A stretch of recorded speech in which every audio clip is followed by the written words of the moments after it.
السلام علیکم ورحمۃ اللہ وبرکاتہ۔ ان الحمد للہ نحمده ونستعینه ونستغفره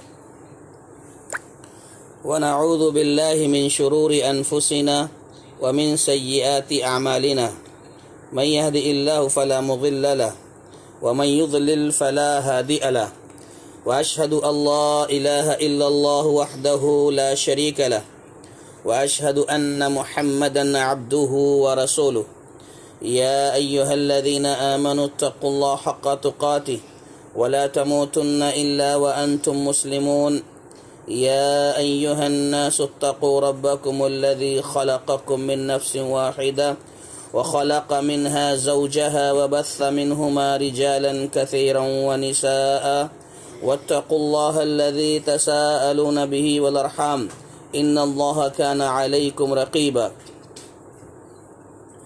یا ایہا الذین آمنوا اتقوا اللہ وقولوا قولا سدیدا یصلح لکم اعمالکم ویغفر لکم ذنوبکم ومن یطع اللہ ورسولہ فقد فاز فوزا عظیما اما بعد فإن خیر الحدیث کتاب اللہ وخیر الہدی ہدی محمد صلی اللہ علیہ وسلم وشر الأمور محدثاتها وكل محدثة بدعة وكل بدعة ضلالة وكل ضلالة في النار.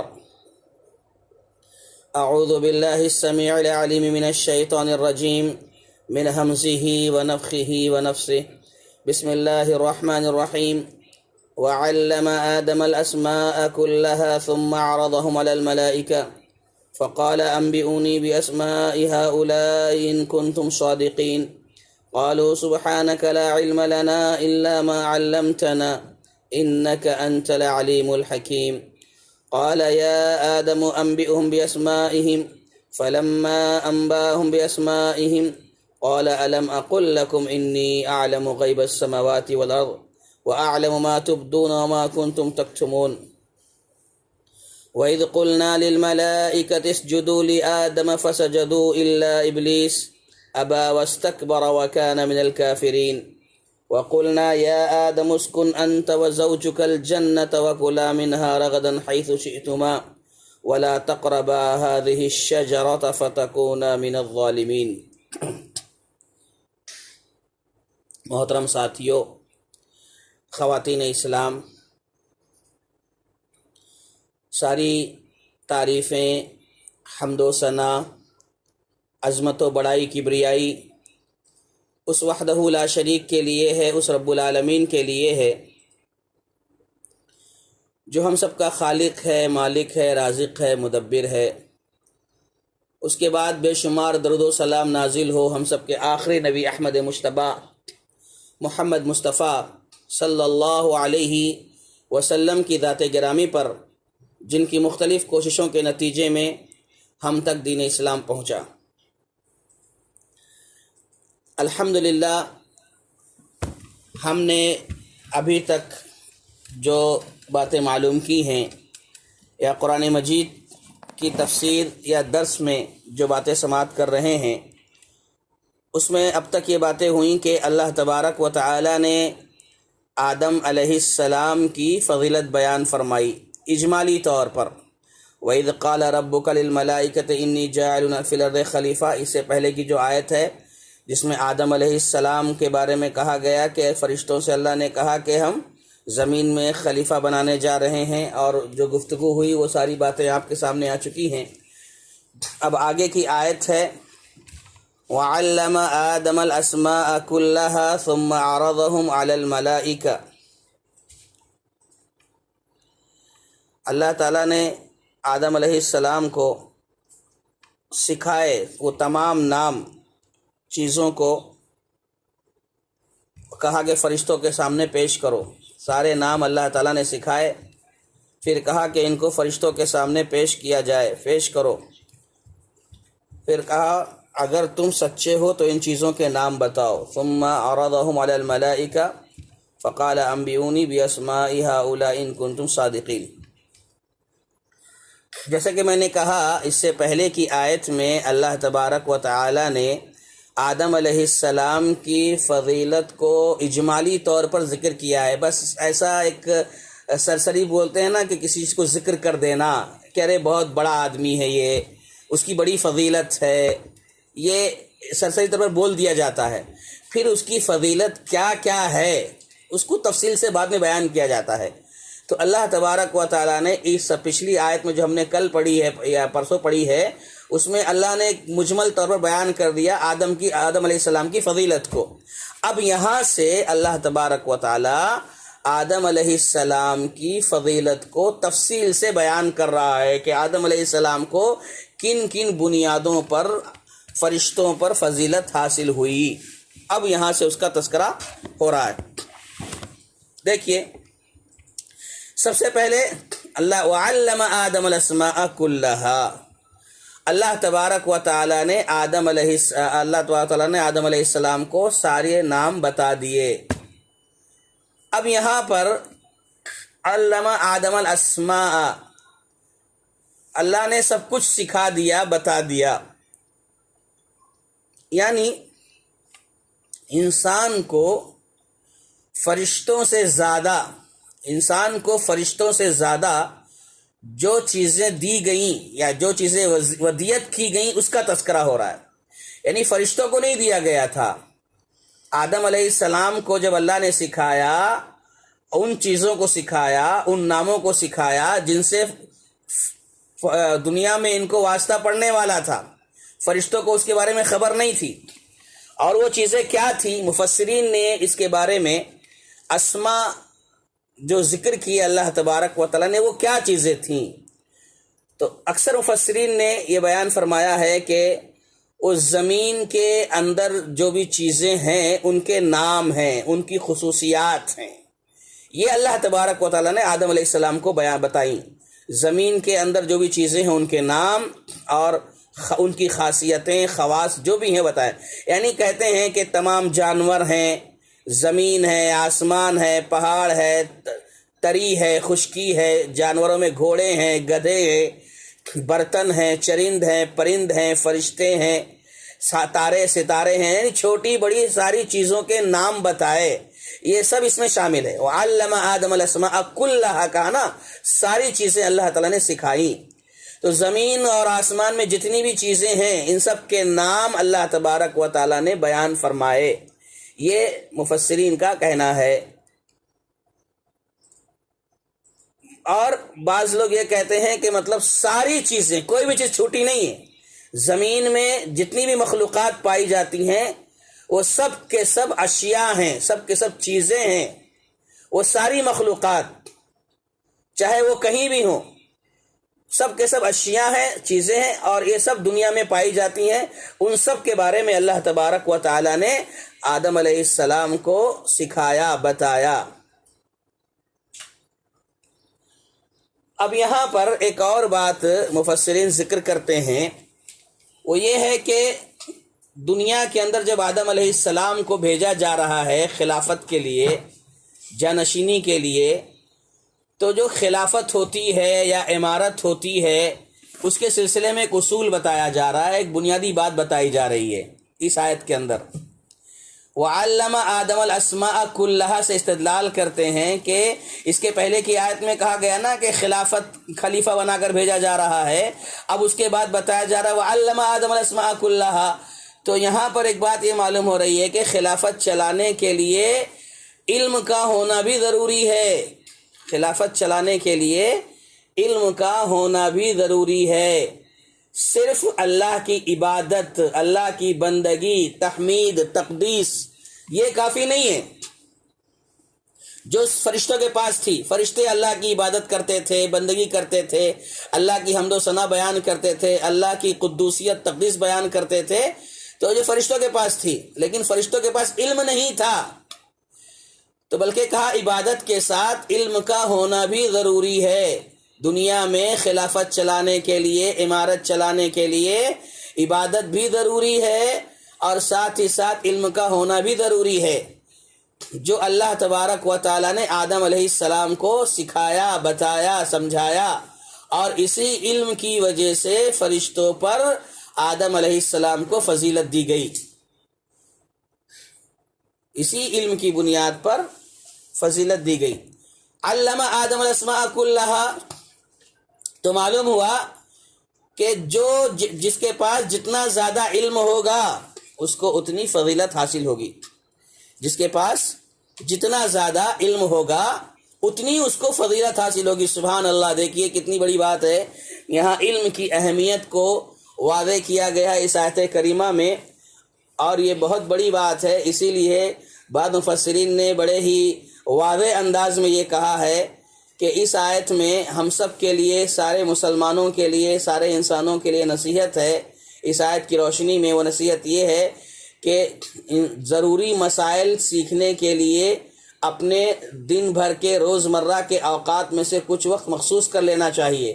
آدمی دن بھر میں جو بھی کام کرتا ہے، دنیاوی مصروفیات ہیں، کام کاج ہیں، عورتوں کے پاس گھروں کی مصروفیات ہوتی ہیں، یہ سارے جو ہوتے ہیں نا، اس کے علاوہ ان سب کے ساتھ ساتھ آدمی کو چاہیے، عورتوں کو چاہیے کہ روزانہ کچھ وقت مقرر کر لیں، کچھ وقت خاص کر لیں کہ ہم دین کے مسئلے سیکھیں گے، علم حاصل کریں گے، جو دین کے شریعت کے ضروری مسائل ہیں ہم ان کو جانیں گے، یہ مخصوص کر لینا چاہیے۔ اس آیت کی تفسیر میں علماء نے کہا وَعَلَّمَ آدَمَ الْأَسْمَاءَ كُلَّهَا، علم کی اہمیت اور فضیلت کو بتانے کے بعد کہہ رہے ہیں کہ ہر مسلمان مرد و عورت کے لیے ضروری ہے کہ وہ کچھ وقت متعین کر لے، خاص کر لے۔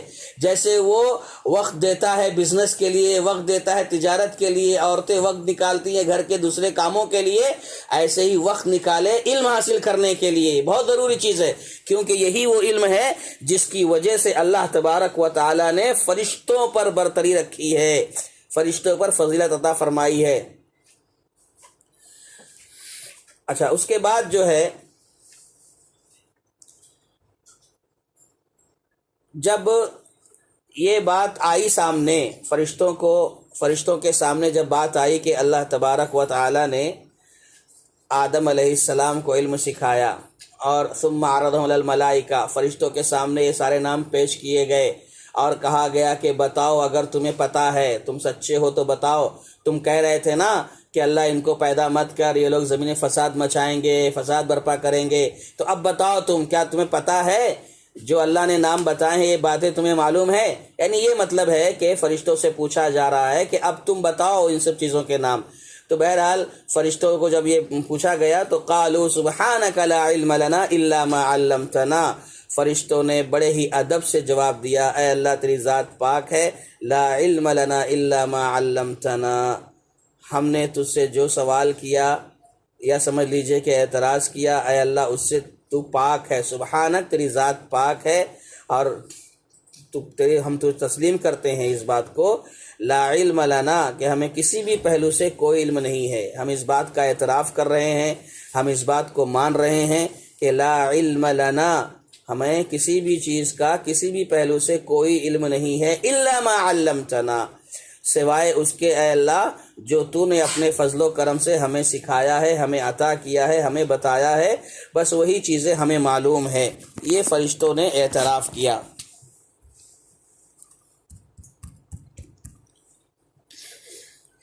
بہرکیف کہنا یہ ہے کہ فرشتوں کو اپنی کم علمی کا احساس ہوا تو انہوں نے فوراً توبہ کی، اللہ کے سامنے رجوع کیا۔ تو لہذا اس سے یہ بھی معلوم ہو رہا ہے کہ فرشتوں کو صرف انہی چیزوں کے بارے میں علم دیا گیا ہے۔ کن چیزوں کے بارے میں؟ دیکھیے یہاں پر جو فرشتوں نے کہا نا لا علم لنا الا ما علمتنا، کہ ہم کو علم نہیں دیا گیا مگر وہی اے اللہ جو تو نے اپنے فضل و کرم سے ہمیں سکھایا ہے، بتایا ہے، تو فرشتوں کو صرف انہی چیزوں کا علم دیا گیا ہے جن پر وہ مامور تھے، یعنی جو کام ان کے ذمے دیا گیا ہے اسی کے تعلق سے ان کو علم دیا گیا، ان کا جو کام نہیں ہے اس کے تعلق سے ان کو علم نہیں دیا گیا ہے۔ یہاں یہ مفسرین بیان فرماتے ہیں، مثال کے طور پر بادلوں کا فرشتہ جو بادلوں اور پانی کا فرشتہ ہے، تو پانی کے متعلق فرشتہ تمام معلومات رکھتا ہے۔ ایک فرشتے کو اللہ تبارک و تعالیٰ نے بادلوں کے کام پر، پانی کے کام پر مامور کیا ہے۔ بادل کا فرشتہ ہے، پانی کا فرشتہ ہے، تو اس کو پانی کے متعلق جتنی بھی معلومات ہیں اللہ تعالیٰ نے دی ہیں، مگر اس فرشتے کو دوسری تمام چیزوں کے تعلق سے علم نہیں ہے، وہ بے خبر ہے۔ یہی حال دوسرے فرشتوں کا بھی ہے، یعنی جس فرشتے کو اللہ تعالیٰ نے جو کام سونپا ہے، جو ذمہ داری دی ہے، اس کے اندر جو علم ہے وہ فرشتوں کو بتایا گیا ہے، باقی دوسرے جو کام ہے اس کے بارے میں ان کو علم نہیں ہے، یہ بتایا جا رہا ہے یہاں پر اس سے استدلال کرتے ہوئے الا ما لا علم لنا الا ما علمتنا، کہ فرشتوں کو ہر چیز کا علم نہیں ہے، جس کام پر جس ذمہ داری پر وہ مامور ہیں بس وہی علم اللہ تبارک و تعالیٰ نے ان کو عطا فرمایا ہے۔ تو بہرحال فرشتوں کا معاملہ یہ ہے کہ جب فرشتوں نے جو ہے ان کی عظمت کو دیکھ لیا، علم کی اہمیت کو دیکھ لیا، تو فرشتوں نے اعتراف کر لیا اور کہا لا علم لنا الا ما علمتنا۔ یہاں پر سبحانک لا علم لنا الا ما علمتنا میں ایک بات اور سمجھ میں آتی ہے جو مفسرین ذکر کرتے ہیں کہ اگر کسی سے سوال کیا جائے، کسی بھی شخص سے سوال کیا جائے کسی بھی معاملے میں، دین اور شریعت کے معاملے میں خاص طور پر، اور اس مسئلے کا علم اس کو نہ ہو، تو اس پر یہ واجب ہے، ضروری ہے کہ وہ فرشتوں کے نقش قدم پر چلے، نبیوں کے نقش قدم پر چلے اور فاضل علماء کے نقش قدم پر چلے اور یہ کہہ دے اللہ اعلم، اللہ بہتر جانتا ہے، اور یہ کہہ دے لا ادری، مجھے نہیں معلوم ہے، مجھے نہیں پتہ ہے، اس طرح کا جملہ استعمال کرے۔ یہ فرشتوں کا انداز تھا، لا علم لنا الا ما علمتنا، انہوں نے اعتراف کر لیا کہ ہمیں اس کا علم نہیں ہے۔ اور اسی طریقے سے سلف صالحین ہیں، صحابہ کرام ہیں، صحابہ کرام بھی جب اللہ کے نبی صلی اللہ علیہ وسلم کوئی سوال کرتے تو کہتے اللہ و رسولہ اعلم، اللہ اس کے رسول بہتر جانتے ہیں، یہ ادب سکھایا گیا ہے۔ تو بہرحال کہنے کا مطلب یہ ہے کہ ہر کس و ناکس کو جواب دیتے ہوئے پھرنا نہیں چاہیے۔ ہر کسی سے جب بھی سوال کیا جائے تو اس مسئلے کا علم اگر نہیں ہے، صحیح علم نہیں ہے، تو اس کا جواب نہ دیا جائے، بلکہ کیا کیا جائے، اللہ و رسولہ عالم بولا جائے یا اللہ عالم کہا جائے اور سیدھا کہہ دیا جائے لا ادری۔ آپ دیکھیے امام مالک رحمۃ اللہ علیہ کے بارے میں آتا ہے کہ ایک مجلس میں ان سے 40 سوال کیے گئے، بڑی معروف بات ہے، 40 سوال کیے گئے، اور امام مالک رحمۃ اللہ علیہ جو سبحان اللہ چوٹی کے عالم ہیں، اور ان کا یہ قول الاستواء کے بارے میں کافی معروف اور مشہور ہے، استواء الرحمن علی العرش استوى، کہ جو اسماء و صفات کے باب میں اکثر لوگ گمراہ ہو گئے ہیں، یہی امام مالک رحمۃ اللہ علیہ کا قول ہے۔ علم کے کیسے پہاڑ تھے یہ کہ الاستواء معلوم والکیفیت مجہول، کہ اللہ تعالیٰ جو آسمان پر مستوی ہے یہ معلوم ہے، وہ کیسے مستوی ہے اس کی کیفیت مجہول ہے، نہیں معلوم ہے، اس کے بارے میں سوال کرنا بدعت ہے لیکن ایمان لانا واجب ہے۔ یہ امام مالک رحمۃ اللہ علیہ کا ایسا جواب تھا سبحان اللہ کہ امت کو بہت بڑی رہنمائی ملی اس سے۔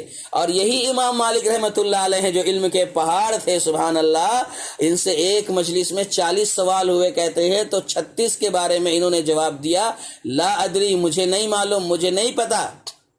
صرف 4 کا جواب انہوں نے دیا، اور ان کے بارے میں کہتے ہیں کہ جب ان کا وقت قریب آیا دنیا سے جانے کا تو اپنے آخری لمحے میں بہت زیادہ پریشان تھے، رو رہے تھے، بے چین تھے۔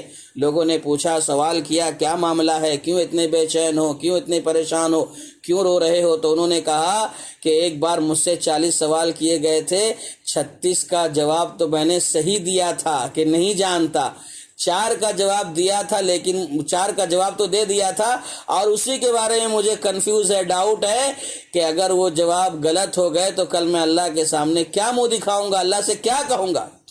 تو یہ علماء کی شان ہے، یہ سلف تھے ہمارے، یہ بڑے بڑے لوگ تھے کہ جب ان سے سوال کیا جاتا تھا تو بیچارے سوال کا جواب دینے میں 10 بار سوچا کرتے تھے۔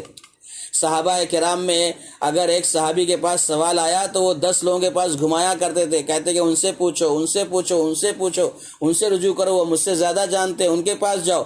لیکن آج ہمارے یہاں کیا معاملہ ہے، ہر شخص کہتا ہے جو دین اسلام کے بارے میں تھوڑی سی سوجھ بوجھ آ گئی، تھوڑا سا جانکار ہو گیا تو کہتا ہے پوچھو کیا پوچھنا ہے، دین کے بارے میں پوچھو کیا پوچھنا ہے، میں سب جواب دینے کے لیے تیار ہوں۔ تو یہاں پر اس مثال سے، فرشتوں کے اس قول سے یہ بات واضح ہو رہی ہے، مفسرین نے اس پر زور دیا ہے کہ لا علم لنا الا ما علمتنا سے سمجھ میں آ رہا ہے کہ ہر کسی کو جب اس سے سوال کیا جائے، کوئی بھی ہو، تو اسے چاہیے کہ اگر مسئلے کا علم نہ ہو، اسے معلومات نہیں ہے، ہاں اگر علم ہے، جو جتنا علم ہے اس کا جواب دے دیا جائے، لیکن جو علم نہیں ہے اس کے بارے میں اسے منہ نہیں کھولنا چاہیے، جواب نہیں دینا چاہیے۔ لیکن نبی صلی اللہ علیہ وسلم نے تو بیان فرمایا ہے، نبی صلی اللہ علیہ وسلم کی پیشن گوئی ہے کہ علماء کی موت کے ذریعے علم اٹھا لیا جائے گا، اس کے بعد جاہل لوگ باقی رہ جائیں گے۔ آج دیکھیے، اللہ رحم فرمائے ہم لوگوں پر، جیسے کہ اللہ کے نبی صلی اللہ علیہ وسلم نے فرمایا نا کہ علماء کی موت کے ذریعے علم کو اٹھا لیا جائے گا، اس کے بعد جاہل لوگ باقی رہ جائیں گے۔ اب اس وقت جو ہم دیکھ رہے ہیں، حالات جو چل رہے ہیں، ایک بیماری مہاماری کا سلسلہ جو چل رہا ہے، اللہ حفاظت فرمائے۔ بہت سارے لوگ یہ کہتے ہیں کہ بیماری کچھ نہیں ہے، بس ایسے ہی افواہ ہے، لیکن کہنا یہ ہے، سمجھنے والی بات ہے کہ ہماری آنکھوں کے سامنے، نظروں کے سامنے ایسے بہت سارے قریبی لوگ دنیا سے گزرے ہیں اس بیماری میں، جن کو ہم جانتے ہیں۔ اس وقت علم کی جو بات چل رہی ہے، ابھی ماضی قریب میں، ابھی 1 مہینہ بھی نہیں ہوا ہے، دکتور R.K. نور محمد عمری مدنی حفظہ اللہ، جو ایک بہت بڑے عالم دین سے تھے، اب وہ رحمہ اللہ ہو گئے، اور اسی کرونا اور اسی بیماری کے شکار ہو کر کے دنیا سے رخصت ہوئے ہیں۔ اور اس کے 2 دن کے بعد دکتور R.K. کا غم ابھی امت مسلمہ نے بھولا نہیں تھا، مسلمانوں کے درمیان ابھی یہ دکتور R.K. کا غم تازہ ہی تھا۔ اس کے 2 دن کے بعد، 3 دن کے فاصلے سے دکتور فضل الرحمن، جو مالیگاؤں کے مفتی تھے، بہت بڑے فقیہ تھے، پورا ہندوستان ان سے فتوے پوچھا کرتا تھا، وہ دنیا سے رخصت ہو گئے۔ اور اسی 1 سال کے پیریڈ میں کرونا وائرس جب آیا، بیماری آئی، اسی کووڈ کے پیریڈ میں 1 سال میں بلا کسی مبالغے کے سینکڑوں علماء اس دنیا سے رخصت ہوئے ہیں، جن کے بارے میں ہم کو معلوم ہے بس وہی جانتے ہیں، ورنہ سینکڑوں بڑے بڑے علماء اس دنیا سے رخصت ہوئے ہیں، چاہے وہ ہندوستان میں ہو یا بیرون ممالک میں ہو۔ تو کہنا یہ ہے کہ اللہ کے نبی صلی اللہ علیہ وسلم کے پیشن گوئی ہے کہ علماء کی موت کے ذریعے علم اٹھا لیا جائے گا، اور یہ سلسلہ کہیں ایسا نہ ہو، اللہ اکبر، کہ شروع ہو گیا ہے کہ علماء کا دنیا سے جانا ایک عام سی بات ہو گئی ہے۔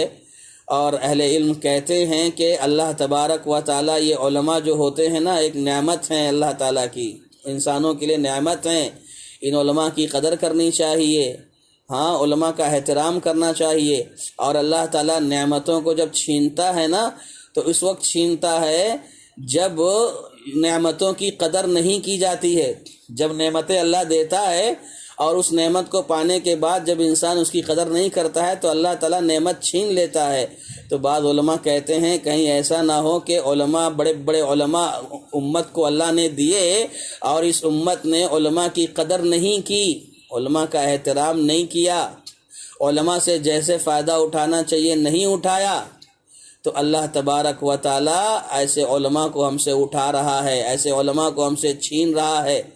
تو اس لیے وقت ہے، ابھی بھی چاہیے لوگوں کو کہ علماء کی قدر کریں، ان کے پاس کتاب و سنت کا علم ہے، قرآن کا گہرا علم ہے، حدیث کا پختہ علم ہے، یہی لوگ جو ہے دنیا والوں کو رہنمائی کر سکتے ہیں، ان کی آخرت سنوار سکتے ہیں، ان کو جنت میں داخلے کے ذرائع بن سکتے ہیں، جہنم سے یہ بچنے کا ذریعہ بنتے ہیں۔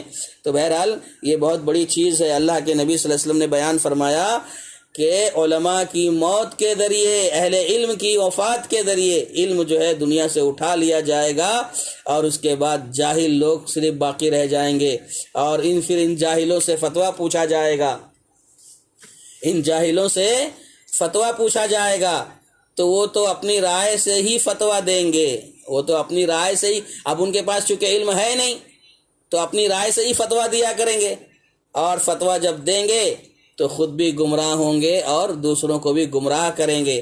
اس لیے دیکھیے اس آیت میں بہت بڑا سبق ہے امت کے لیے، بہت بڑی بات ہے، اور حالات جو چل رہے ہیں اس کی روشنی میں ہر مسلمان کو، چاہے وہ مرد ہو یا عورت ہو، علم حاصل کرنے کے باب میں سنجیدہ ہو جائے، علم کو سیکھنے کے باب میں سنجیدہ ہو جائے۔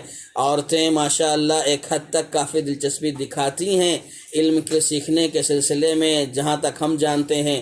تو عورتوں کو چاہیے کہ اپنے گھروں میں اگر بھائی ہیں، شوہر ہیں، والد ہیں، جو بھی مرد حضرات ہیں، ان کو نصیحت کریں، سمجھائیں کہ وہ بھی علم دین حاصل کریں۔ صرف دنیا کمانا، پیسہ کمانا، صرف دنیا بنانا یہی چیز ہمارے لیے ضروری نہیں ہے۔ بعض عورتیں ہوتی ہی ہیں نا کہ ان کو صرف پیسہ چاہیے، شوہروں کو بس کام کرواتی ہیں، کام کے لیے بھیجتی ہیں۔ ایسا نہیں ہونا چاہیے، بلکہ یہ بھی ہونا چاہیے کہ وہ اپنے شوہروں سے کہیں کہ جیسے آپ دنیا کے لیے بھاگ دوڑ کرتے ہو، محنت کرتے ہو، ویسے دین کے لیے کچھ وقت نکالو، کچھ علم سیکھو۔ یہ عورتیں بھی، چونکہ عورت بھی ایک داعیہ ہے، عورت کا دائرہ کار اس کا اپنا گھر ہے، تو وہ اپنے اولاد ہیں، اپنے شوہر ہیں، بھائی ہیں، والد ہیں، ان سب لوگوں کو جو ہے وہ دعوت دے سکتی ہے، سمجھا سکتی ہے، بتا سکتی ہے۔ تو اس طرح کا کردار ہونا چاہیے۔ بہرحال اللہ تبارک تعالیٰ سے دعا کریں کہ اللہ تعالیٰ ہم تمام کو علم کی دولت سے مالا مال فرمائے۔ بہت ضروری ہے علم حاصل کرنا، علم کے بغیر آدمی کچھ نہیں ہے، علم کے بغیر آدمی کچھ نہیں ہے، اس بات کو سمجھنا ہے۔ اچھا، سبحانک لا علم لنا الا ما علمتنا، اس کے بعد کہا انک انت العلیم الحکیم۔ فرشتوں نے جواب دیا، کیا جواب دیا؟ بے شک اے اللہ تو علیم ہے، حکیم ہے۔ انک انت العلیم الحکیم۔ اللہ تبارک و تعالیٰ کی یہاں دو صفت بیان کی گئی، ایک صفت ہے العلیم اور ایک صفت ہے الحکیم۔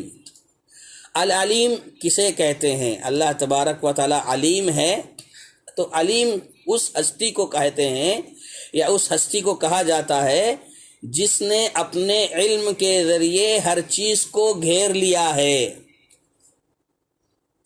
علیم اس ہستی اور ذات کو کہا جاتا ہے جس نے اپنے علم کے ذریعے ساری چیزوں کا احاطہ کر لیا ہے۔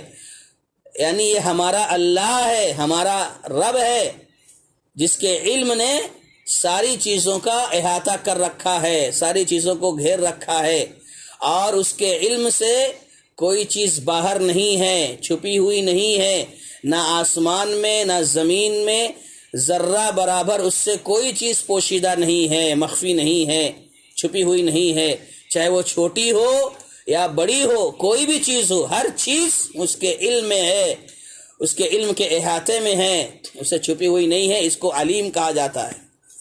ہر چیز کا علم اللہ تبارک و تعالیٰ کے پاس ہے، سبحان اللہ۔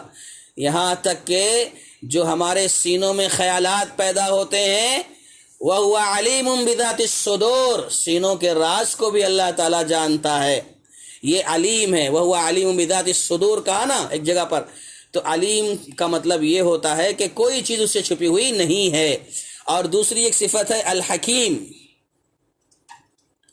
الحکیم، حکیم اس ہستی کو کہا جاتا ہے، اس ذات کو کہا جاتا ہے جو کامل حکمت کا مالک ہو، کوئی مخلوق اس کی حکمت سے باہر نہ ہو، اور اللہ نے کوئی چیز ایسی نہیں پیدا کی ہے جس میں کوئی حکمت نہ ہو۔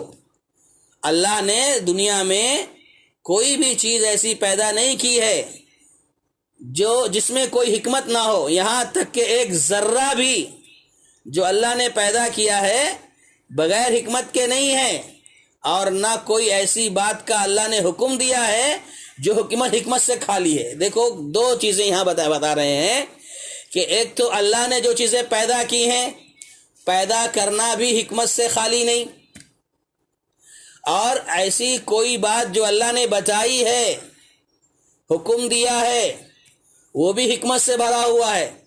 کوئی تعلیم اللہ نے دی ہے، کوئی حکم اللہ نے دیا ہے کہ ایسا کرو ایسا کرو، اس کے پیچھے بھی راز ہے، اس کے پیچھے بھی حکمتیں پوشیدہ ہیں، اس کو حکیم کہا جاتا ہے۔ یعنی کوئی ایسی چیز اللہ نے پیدا نہیں کی اس میں حکمت نہ ہو، اور کوئی ایسا حکم بھی نہیں دیا جو حکمت سے خالی ہو، اس کو حکیم کہتے ہیں۔ اور مفسرین نے یہاں پر ایک بات یہ بھی ذکر کی ہے کہ حکمت سے مراد یہ بھی ہے کہ کسی چیز کو اس کے مقام پر رکھنا جو اس کے لائق ہے۔ اللہ اکبر، سبحان اللہ، کتنی پیاری تعبیر ہے اور کتنی پیاری تفسیر ہے کہ کسی چیز کو اس کے مقام پر رکھنا، اس کی جگہ پر رکھنا جو اس کے لائق ہے، یہ حکمت ہے۔ جس کا جو مقام ہے اسی جگہ پر اس کو رکھا جائے، جس کی جو صلاحیت ہے اس سے وہی کام لیا جائے، ہے نا، یہ حکمت ہے۔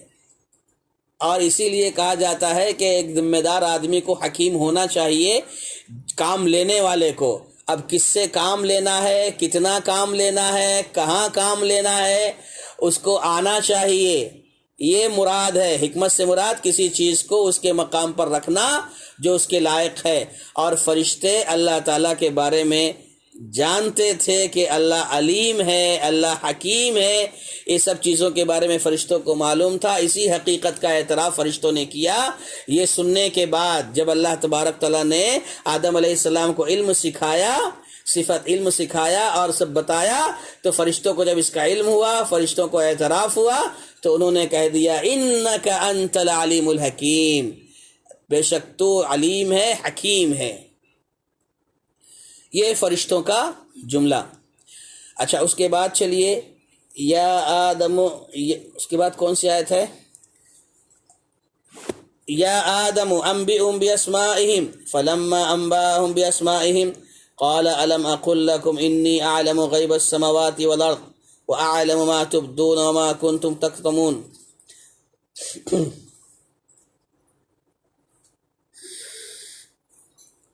اس نے قال یا آدم، کہا اے آدم، انبئهم باسمائهم، ان کو باخبر کرو ان کے ناموں سے۔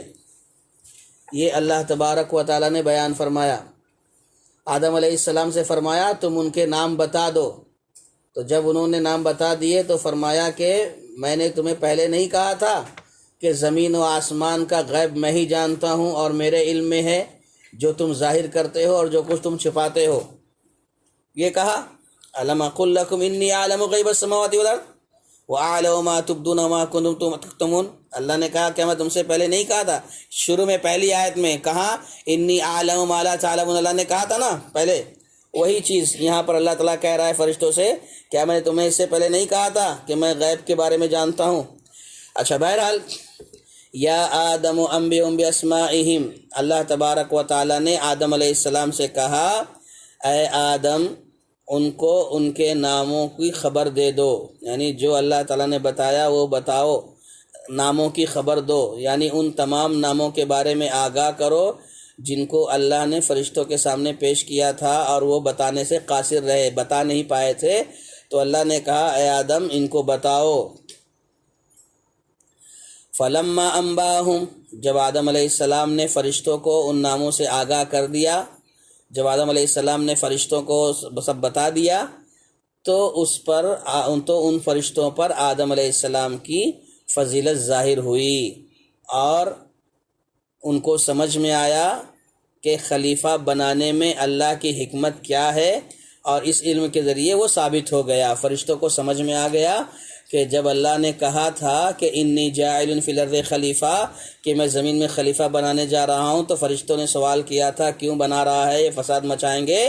تو جب اللہ تعالیٰ نے آدم علیہ السلام کو اسما سکھائے، علم سکھائے، نام بتائے اور کہا کہ فرشتوں کو بتا دو، تو جب آدم علیہ السلام نے فرشتوں کو نام بتائے تو فرشتوں پر ظاہر ہو گیا، آدم علیہ السلام کا علم جو تھا ان کی فضیلت ظاہر ہو گئی اور ان کو پتہ چل گیا کہ خلیفہ بنانے میں اللہ کی کیا حکمت ہے۔ قال الم اقل لکم انی اعلم غیب السماوات والارض، تو کہا کیا میں نے تم سے نہیں کہا تھا کہ میں آسمانوں اور زمین کی چھپی ہوئی چیزوں کو جانتا ہوں؟ وَأَعْلَمُ مَا تُبْدُونَ، بہرحال اس کی تفسیر ہم نے پہلے ہی لے لی ہے پوری وضاحت کے ساتھ، بس اس کا مفہوم تھوڑا سمجھ لیں۔ وَأَعْلَمُ مَا تُبْدُونَ، یعنی میں جانتا ہوں اس چیز کو جسے تم ظاہر کرتے ہو، تم جو ظاہر کرتے ہو وہ بھی جانتا ہوں، مَا كُنتُمْ تَكْتُمُونَ، جو کچھ تم چھپاتے ہو وہ بھی جانتا ہوں۔ تو اس کی تفسیر ہم نے پہلے ہی بیان کر دی ہے، سب ملا جلا کر اسی میں ہو گیا ہے۔ تو بہرحال اللہ تبارک و تعالیٰ نے جب فرشتوں سے کہا کہ دیکھو یہ ہم نے ہم خلیفہ بنانے والے ہیں، تو فرشتوں نے جب اعتراض کیا تو پھر ان کے اعتراض کو ان کو بتانے کے لیے، سمجھانے کے لیے کہ ان کو سمجھ میں آ جائے کیا حکمت ہے اللہ تعالیٰ کی آدم کو بنانے کی، آدم کو دنیا میں بھیجنے کی، تو فرشتوں کو اس کا اعتراف ہو گیا۔ سبحان اللہ۔ اب اس کے بعد جو ہے آیت دوسری ہے وَإِذْ قُلْنَا لِلْمَلَائِكَةِ اسْجُدُوا لِآدَمَ فَسَجَدُوا إِلَّا إِبْلِيسَ، یہ جو آیت ہے نا، یا آدم وَأَنبِّئْهُم بِأَسْمَائِهِمْ، یہ پچھلی آیت سے ملا کر کے ہی ساری باتیں ہو چکی ہیں، اس لیے اس میں کوئی ایسی بات واضح نہیں ہے، مفسر نے بھی اس میں کچھ ایسا ذکر نہیں کیا ہے جہاں تک میں نے پڑھا ہے۔ وَإِذْ قُلْنَا لِلْمَلَائِكَةِ اسْجُدُوا لِآدَمَ فَسَجَدُوا إِلَّا إِبْلِيسَ۔ اب یہاں پر دیکھیے اللہ تعالیٰ فرما رہا ہے کہ وَإِذْ قُلْنَا لِلْمَلَائِكَةِ اسْجُدُوا لِآدَمَ فَسَجَدُوا إِلَّا إِبْلِيسَ أَبَى وَاسْتَكْبَرَ وَكَانَ مِنَ الْكَافِرِينَ، اور جب ہم نے فرشتوں سے کہا کہ آدم کو سجدہ کرو تو سب نے سجدہ کیا سوائے ابلیس کے، اس نے انکار کر دیا اور تکبر کیا اور کافروں میں سے ہو گیا۔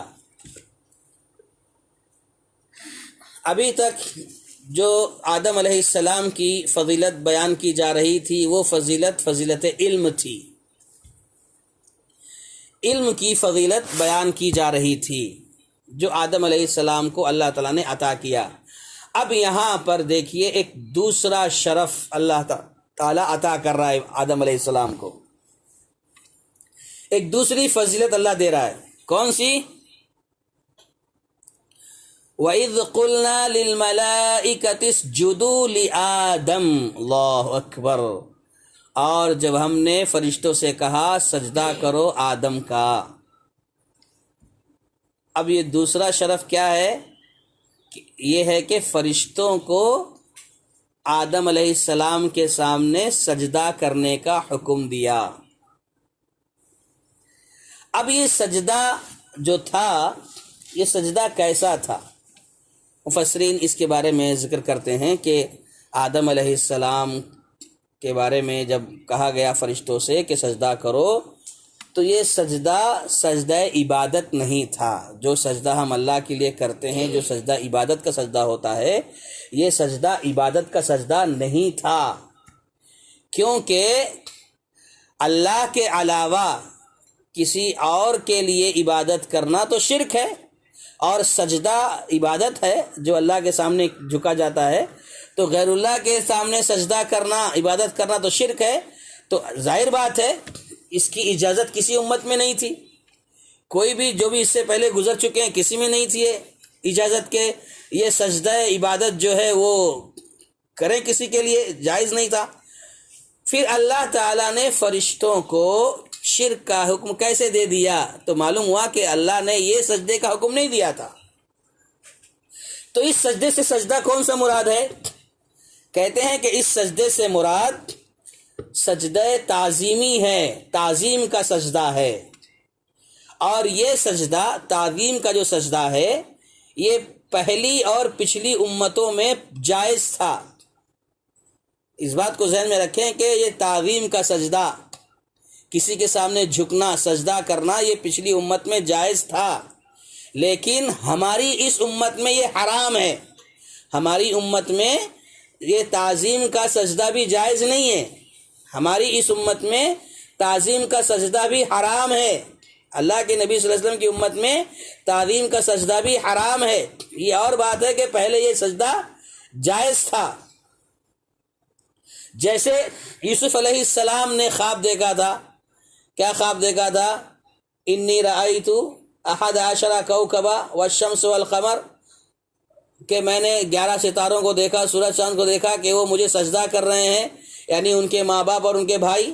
تو یہ سجدہ جو تھا، یوسف علیہ السلام کو بھی جو سجدے کے بارے میں کہا گیا ہے یوسف علیہ السلام کے حوالے سے، یہ سجدہ بھی سجدہ عبادت نہیں تھا۔ یہاں جو 11 بھائیوں نے سجدہ کیا یا ماں باپ نے کیا، یہ سجدہ تعظیمی تھا جو پچھلی امتوں میں جائز تھا۔ جیسا کہ پچھلی امتوں میں پہلے کیا تھا، دو بہنوں کو ایک ساتھ نکاح میں رکھا جا سکتا تھا، 2 بہنوں کو ایک ساتھ نکاح میں رکھا جاتا تھا پہلی شریعتوں میں، اب نہیں جائز ہے، اب حرام ہے اس امت میں۔ اور اسی طریقے سے آدم علیہ السلام کے جو 1 سال بیٹا بیٹی ہوتے تھے، تو بہن سے رشتہ ہو جایا کرتا تھا. تو یہ پچھلی امتوں میں یہ سب چیزیں درست تھیں، لیکن اس امت میں کیا ہے؟ حرام ہے. جیسے بہت ساری تعلیمات پچھلی امت میں جائز تھیں، اس امت میں حرام ہے، ایسے ہی تعظیمی سجدہ جو ہے پچھلی امت میں جائز تھا، لیکن اس امت میں یہ سجدہ جائز نہیں ہے، حرام ہے. عبداللہ بن ابی اوفا رضی اللہ تعالیٰ عنہ بیان فرماتے ہیں، ایک صحابی کہتے ہیں کہ معاذ رضی اللہ تعالیٰ عنہ جب ملک شام سے واپس آئے، معاذ رضی اللہ تعالیٰ عنہ ملک شام گئے تھے، اور جب ملک شام سے واپس آئے تو انہوں نے نبی صلی اللہ علیہ وسلم کو سجدہ کیا. معاذ رضی اللہ تعالیٰ عنہ شام سے واپس آ کر کے، ملک شام سے واپس آ کر کے نبی صلی اللہ علیہ وسلم کو سجدہ کیا. تو نبی صلی اللہ علیہ وسلم نے فرمایا، معاذ یہ کیا ہے، یہ کیا کر رہے ہو؟ کہا، اللہ کے نبی صلی اللہ علیہ وسلم میں شام گیا تھا تو میں نے دیکھا وہاں کے لوگ اپنے پادریوں کو، اپنے افسروں کو، بڑوں کو سجدہ کرتے ہیں. تو میں نے دل میں سوچا، میں نے دل میں چاہا کہ ہم بھی آپ کے ساتھ اس طرح کریں گے. تو رسول اللہ صلی اللہ علیہ وسلم نے فرمایا کہ یہ کام نہ کرو، تم یہ کام مت کرو. اللہ کے نبی صلی اللہ علیہ وسلم نے منع فرمایا کہ یہ سجدہ درست نہیں ہے، جائز نہیں ہے. اللہ کے نبی صلی اللہ علیہ وسلم منع فرمایا. اس کے بعد ایک بات بیان فرمائی اسی حدیث میں کہ اگر میں کسی کو حکم دیتا کہ وہ اللہ کے علاوہ کسی کو سجدہ کرے تو عورت کو حکم دیتا کہ وہ اپنے شوہر کو سجدہ کرے. تو گویا اللہ کے نبی صلی اللہ علیہ وسلم نے معاذ رضی اللہ تعالیٰ عنہ کو منع فرمایا کہ دیکھو یہ سجدہ جائز نہیں ہے، یہ حرام ہے، تم ایسا مت کرو. اللہ کے نبی صلی اللہ علیہ وسلم نے منع فرمایا. یہاں بات یہ واضح ہو گئی کہ یہ سجدہ عبادت نہیں تھا، سجدہ تعظیمی تھا، جو پچھلی شریعتوں میں، پچھلی امتوں میں یہ جائز تھا. اس لیے ایسی بات ہو گئی جیسے اللہ نے کہا آدم کے حوالے سے فرشتوں کو کہ سجدہ کرو، یہ سجدہ تعظیمی تھا. ایک قول یہ بھی آتا ہے، بعض مفسرین کہتے ہیں کہ ایک قول یہ بھی ہے کہ سجدہ چونکہ کرنے کا حکم اللہ کا تھا، اللہ نے حکم دیا تھا، لہٰذا یہ سجدہ کہتے ہیں کہ آدم علیہ السلام کو نہیں تھا بلکہ اللہ ہی کو سجدہ کرنے کے مترادف تھا، اور یہ اللہ کے حکم کی تعمیل تھی. یہ مراد لیتے ہیں بعض لوگ یہ معنی نکالتے ہیں کہ یہ سجدہ جو کہا گیا کرنے کا، سجدہ جو کرنے کو حکم دیا گیا، یہ حکم جو اللہ کا تھا، اللہ نے کہا تھا، تو اللہ ہی کو سجدہ کرنے کے مترادف تھا، یہ بتا رہے ہیں. اور یہ سجدہ کرنا اللہ کے حکم کی تعمیل کرنا مقصود تھا، یہ بعض لوگ ذکر کرتے ہیں، واللہ عالم بالصواب. بہرحال یہ دو باتیں ہم نے پڑھی ہیں. مفسرین کہتے ہیں کہ یہ سجدہ جو تھا سجدہ تعظیمی تھا، سجدہ عبادت نہیں تھا. اور دوسری بات یہ بتائی گئی کہ یہ سجدہ جو تھا بہرحال یہ اللہ کا حکم تھا، اور آدم کو سجدہ کرنا گویا یہ اللہ کے ہی کو سجدہ کرنے کے مترادف تھا، اور اللہ کے حکم کی تعمیل کرنا مقصود تھی. فسجدوا الا ابلیس ابا واستکبر وکان من الکافرین.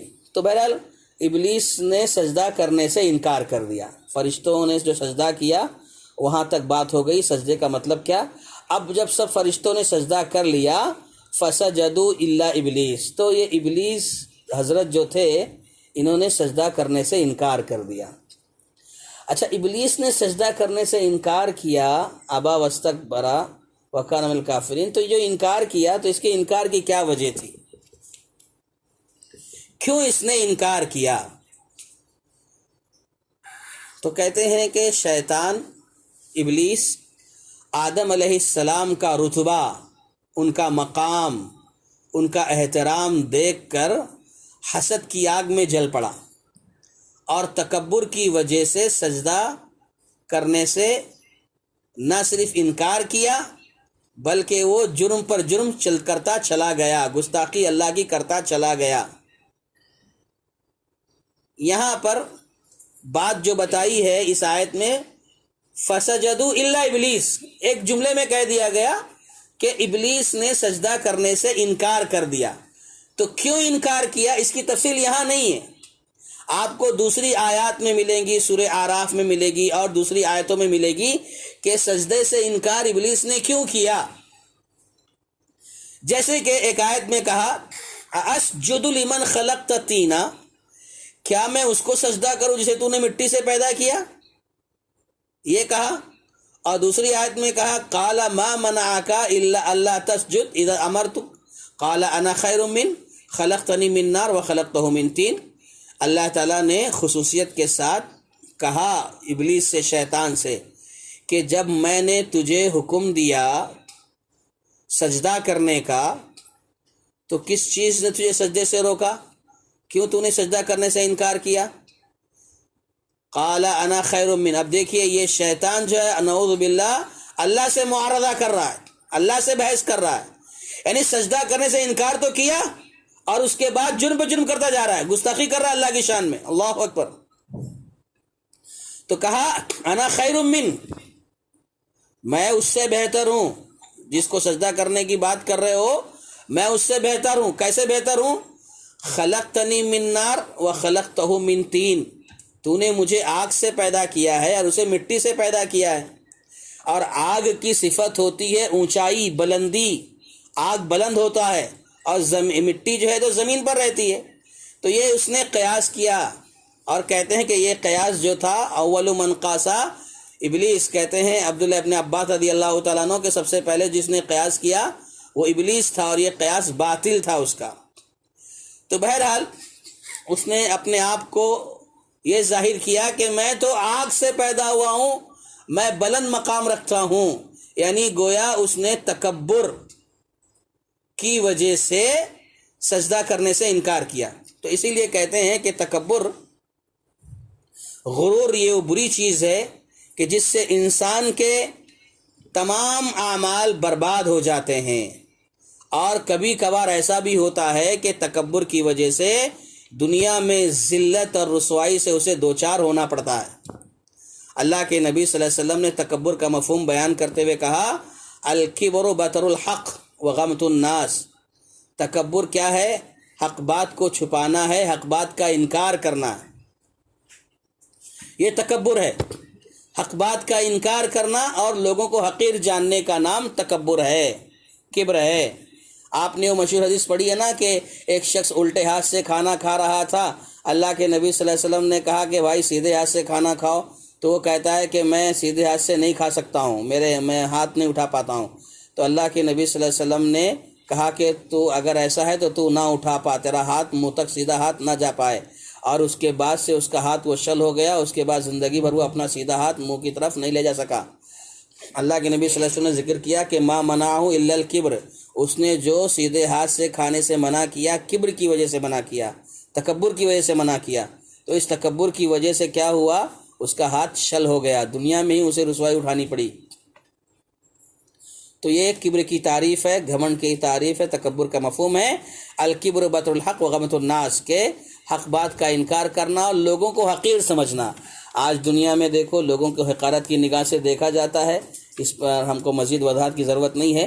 اللہ کے نبی صلی اللہ علیہ وسلم نے فرمایا لا يدخل الجنہ من کان فی قلب مثقال ذرۃ من کبر، کہ جنت میں وہ شخص داخل نہیں ہوگا جس کے دل میں ذرہ برابر بھی کبر کا شائبہ ہوگا. اور یہ کبر جو ہے، یہ گھمنڈ جو ہے اللہ کی چادر ہے، یہ اللہ کی چادر ہے. اللہ کے نبی صلی اللہ علیہ وسلم فرماتے ہیں، اللہ فرماتا ہے الکبریاء ردائی، کہ گھمنڈ جو ہے اللہ کہتا ہے میری چادر ہے. وَالْعَزْمَةُ ازاری، اور عظمت میرا تہبند ہے. جو شخص میرا کبر مجھ سے چھینے گا میں اسے جہنم میں داخل کر دوں گا. تو بہرحال یہاں پر جو فرشتہ جو سجدے سے انکار کیا ابلیس نے، اس کی وجہ، بنیادی وجہ کبر تھا، گھمنڈ تھا اور حسد تھا. اب اس کے علاوہ دوسری بات کہ ابلیس کیا فرشتوں میں سے تھا؟ جبکہ فرشتوں کے بارے میں یہ کہا جا رہا ہے کہ فرشتے تو نافرمانی نہیں کرتے اللہ تعالیٰ کی، فرشتے ہمیشہ اللہ کا حکم بجا لاتے ہیں. تو اگر ایسا ہے تو کیا ابلیس جو تھا شیطان فرشتوں میں سے تھا؟ تو کہتے ہیں کہ نہیں، ابلیس دراصل یہ جنوں میں سے تھا، جنوں کی جنس میں سے تھا. جیسے کہ اللہ تعالیٰ نے سورہ کہف میں کہا ہے کان من الجن ففسق من امر ربہ، ابلیس جو تھا یہ جنوں میں سے تھا، البتہ وہ اپنی عبادت کی وجہ سے، کثرت عبادت کی وجہ سے فرشتوں کے ساتھ ملا ہوا تھا، فرشتوں کے ساتھ رہتا تھا۔ ہم نے اس کے پہلے ایک روایت پیش کی تھی آپ کو کہ دنیا کے اندر جب جنوں تھے اور وہ لوگ پریشان کر رہے تھے تو اور پھر ان کو ڈھکیل دیا گیا اور آدم علیہ السلام کو ان کا نائب بنایا گیا، تو جب فرشتے یہاں وہاں چلے گئے سمندروں میں، ان کو ادھر بھیج دیا، تو یہ جو تھا چونکہ عبادت میں بہت زیادہ آگے تھا یہ ابلیس، تو اس لیے یہ فرشتوں کے ساتھ رہا کرتا تھا۔ بعد میں اس نے بھی نافرمانی کی، تو نافرمانی کرنے کی وجہ سے ابلیس کے نام سے اس کو یاد کیا جانے لگا، ابلیس اس کا نام رکھ دیا گیا، اور ابلیس کے معنی ہوتا ہے نا امید کے۔ تو بہرحال ابلیس جو تھا یہ فرشتوں میں سے نہیں تھا، یہ جنوں کی جنس سے تھا، جنوں میں سے تھا۔ بہرحال یہ آیت اس سے معلوم ہوا کہ اللہ کے حکم سے ملائکہ نے، فرشتوں نے آدم علیہ السلام کو سجدہ کیا، اور ایک بات یہ معلوم ہوئی کہ اللہ کے حکم کا انکار کرنے والا، تکبر کرنے والا یہ کافر ہو جاتا ہے۔ کیا کہا؟ کان من الکافرین، تو اللہ کے حکم کا انکار کرنے والا، تکبر کرنے والا یہ کفر کے درجے کو پہنچ جاتا ہے۔ یہاں پر یہ نصیحت ہے، یہ پیغام ہے۔ اس کے بعد کی آیت دیکھ لیجئے، ابھی ہمارے پاس اور بھی 10 منٹ باقی ہے تو انشاءاللہ ایک آیت ہو جانی چاہیے۔ وَقُلْنَا يَا آدَمُ اسْكُنْ أَنْتَ وَزَوْجُكَ الْجَنَّةَ وَكُلَا مِنْهَا رَغَدًا حَيْثُ شِئْتُمَا وَلَا تَقْرَبَا هَذِهِ الشَّجَرَةَ فَتَكُونَا مِنَ الظَّالِمِينَ، اور ہم نے کہا اے آدم تم اور تمہاری بیوی جنت میں رہو اور جہاں کہیں سے چاہو کھاؤ پیو، لیکن اس درخت کے قریب بھی نہ جانا، کبھی نہ جانا، اور ورنہ ظالم ہو جاؤ گے، ورنہ ظالموں میں تمہارا شمار ہو جائے گا۔ اب یہاں دیکھیے اللہ تبارک و تعالیٰ نے آدم علیہ السلام سے کہا کہ تم اور تمہاری بیوی آرام کے ساتھ جنت میں وقت گزارو، یہاں رہو، اور جو بھی چاہے دل کھاؤ پیو آرام سے، مگر دیکھو فلاں درخت کے قریب نہ جانا ورنہ ظالم ہو جاؤ گے، ظالموں میں تمہارا شمار ہو جائے گا۔ اب یہاں پر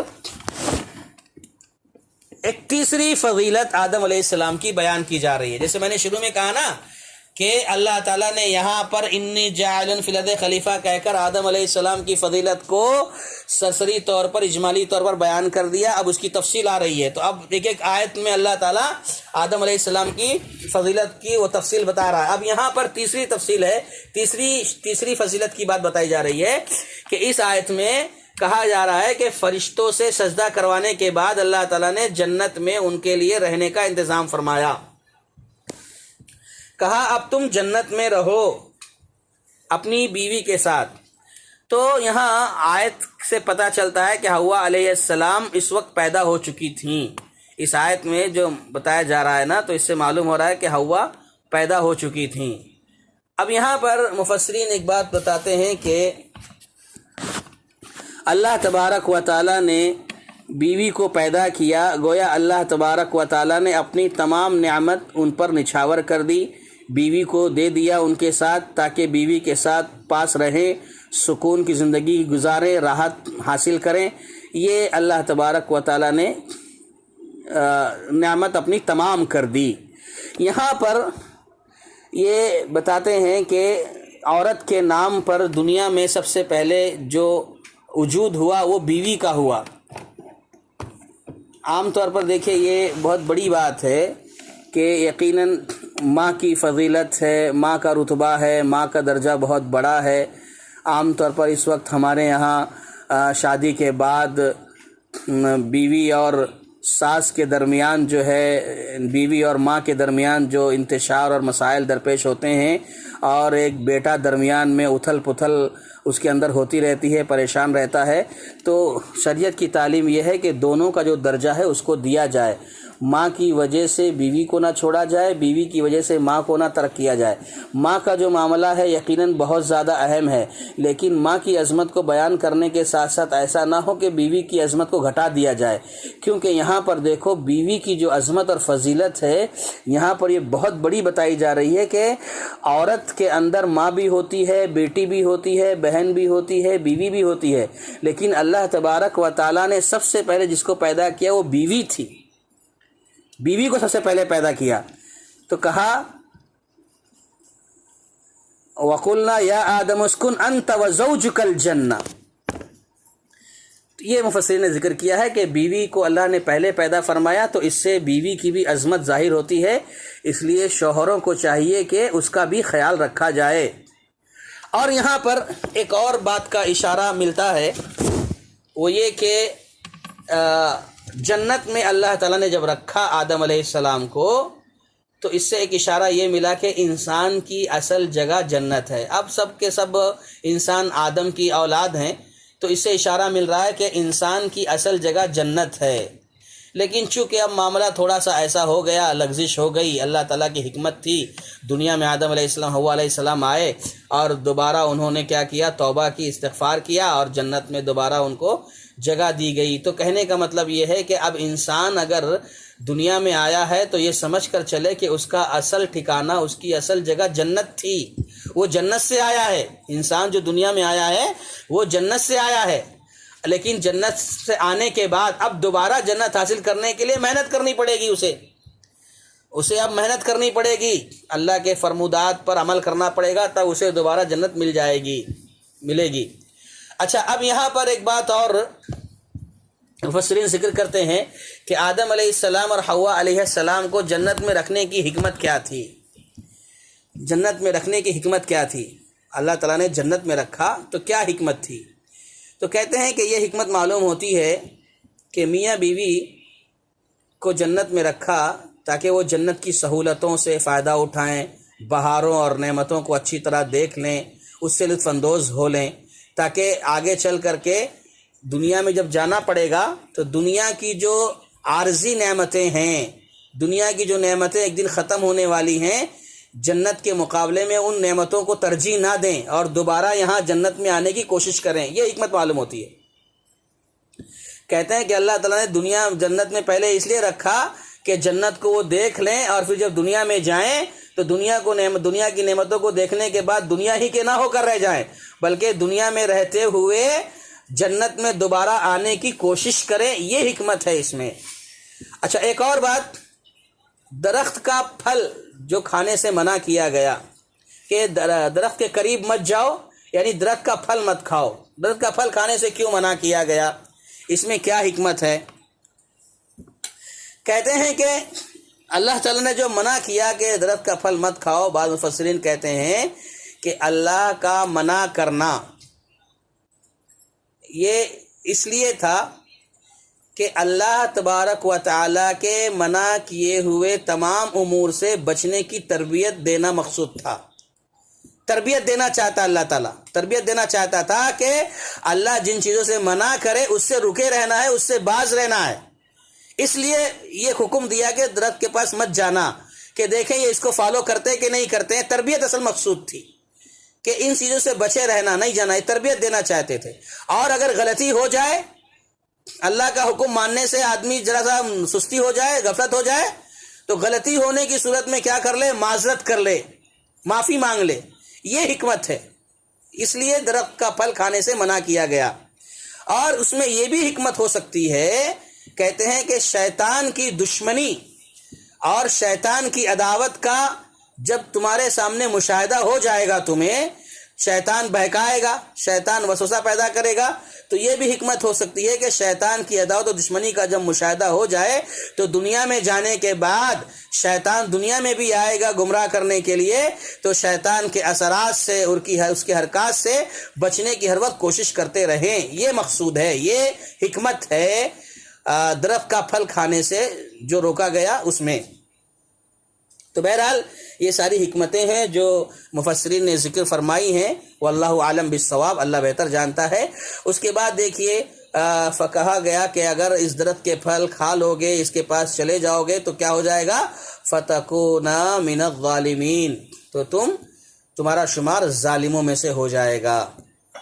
اور ظالم کسے کہتے ہیں؟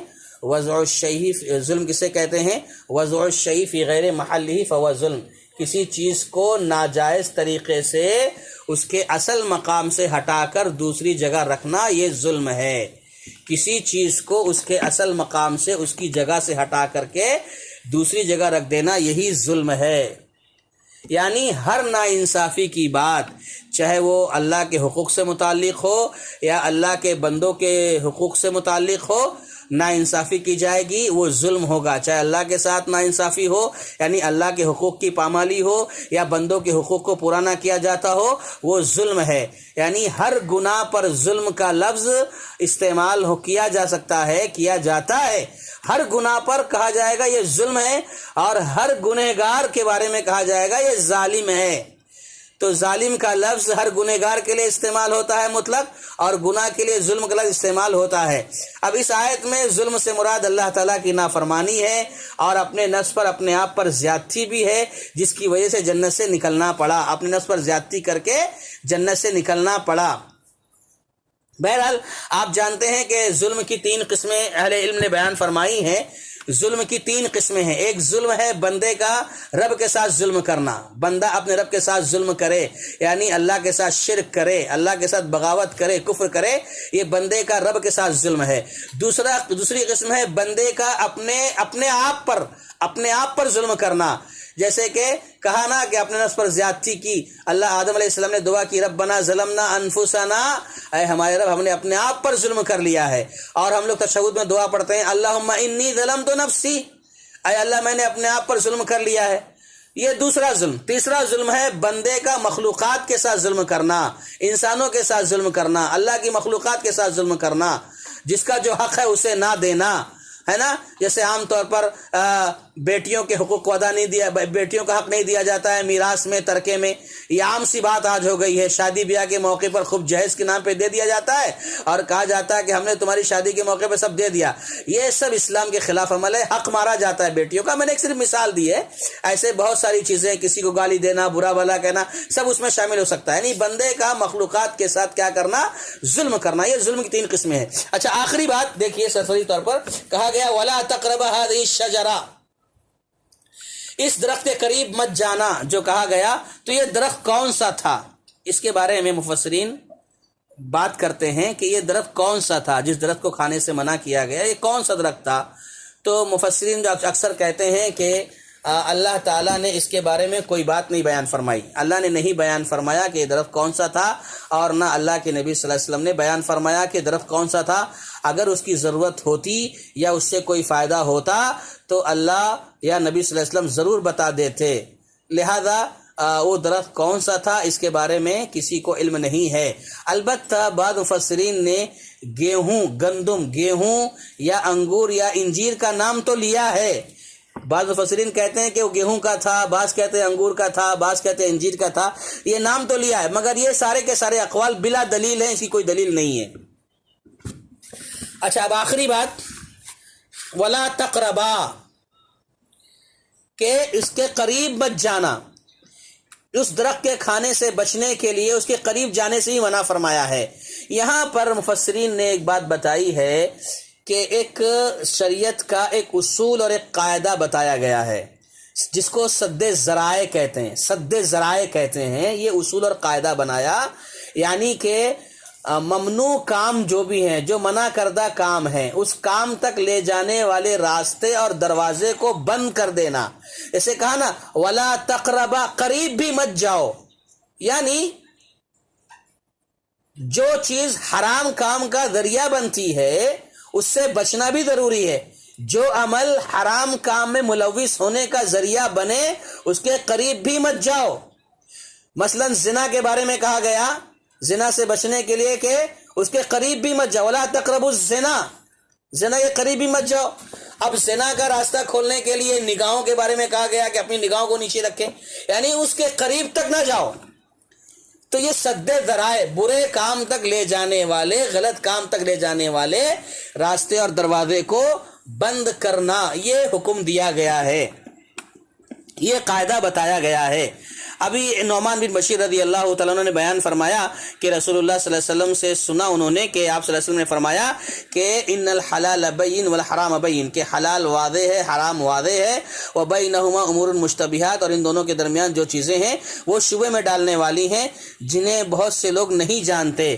تو کہا گیا کہ جو شخص شبہات سے بچے گا، شبہ میں ڈالنے والی چیزوں سے بچے گا، وہ اپنے دین اور اپنی عزت کی پوری طرح حفاظت کر لے گا، بچا لے گا۔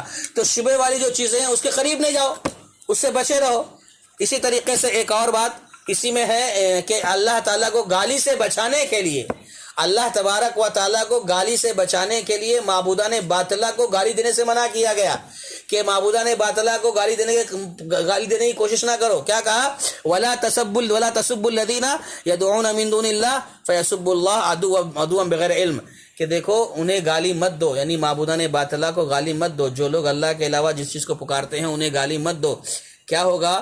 وہ لوگ زیادتی کریں گے، اور زیادتی کرنے کے نتیجے میں بغیر علم سے وہ اللہ کو گالی دے دیں گے، ان کو معلوم بھی نہیں ہے، علم بھی نہیں ہے اللہ کی ذات کے بارے میں، اور اللہ کو گالی دے دیں گے۔ تو کہا یہ کہ ہر وہ عمل جس سے برائی کا راستہ کھلتا ہے اس کو بند کر دینا، اس ذریعے کو بند کر دینا، اس سے یہ اصول معلوم ہوتا ہے، لا تقربا سے یہ اصول معلوم ہوتا ہے، اس کو سد ذرائع کہا گیا ہے۔ بہرحال ہم اسی پر اکتفا کرتے ہیں اور اللہ تعالیٰ سے دعا کرتے ہیں کہ رب ذوالجلال ہم جو باتیں پڑھ رہے ہیں، سن رہے ہیں، سمجھ رہے ہیں، اللہ تبارک و تعالیٰ ہم تمام کو اس پر عمل کرنے کی توفیق عطا فرمائے۔ آمین۔ وآخر دعوانا ان الحمد للہ رب العالمین، والسلام علیکم ورحمۃ اللہ وبرکاتہ۔